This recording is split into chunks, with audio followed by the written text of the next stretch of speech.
In a quick interview with CNBC Crypto after her keynote speech at the Bitcoin 2022 conference, CEO and CIO of ARK Invest Cathie Wood stood firm on her Bitcoin price prediction for the long term. Wood has stated that one day Bitcoin will be worth $1 million, and she's staying firm on her prediction. When also discussed that the banks are in real trouble in regards to what Bitcoin and DeFi are doing in the financial markets and where she sees all of this going. Many people think monetary policies around the world have been unhinged, especially since 0.809, and they're seeing extreme increases in the monetary base, various monetary bases around the world. So Bitcoin is a hedge against inflation. Now that will turn into inflation if the reserves on central bank balance sheets, which are the kindling for inflation, if they're lit, and that means if bank loans go crazy to the upside, we're seeing a share shift when it comes to loans into DeFi. So there's a big, I think the banks have a big problem. They're losing talent to crypto, so they're having to raise wages to attract talent, and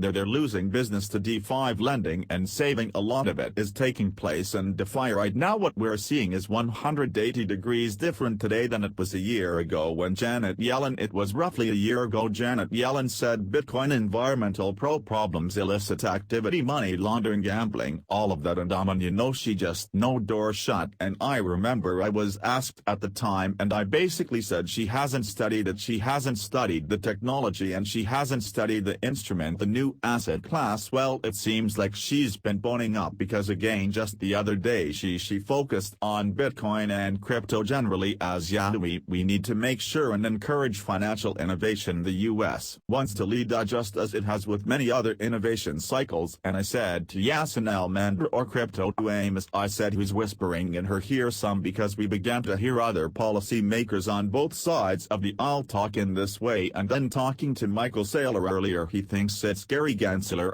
Gary understands Bitcoin. He taught about it at MIT before he became chairman of the second, and he understands how profound this innovation is. First global private, meaning non-government, but it is open source, so public in that sense, some digital rules-based monetary system ever. So it's a very big idea, and we do not want to be left behind. What do you think of Cathie Wood's thoughts here? Leave a comment. Don't forget to subscribe, and we'll see you in the next video.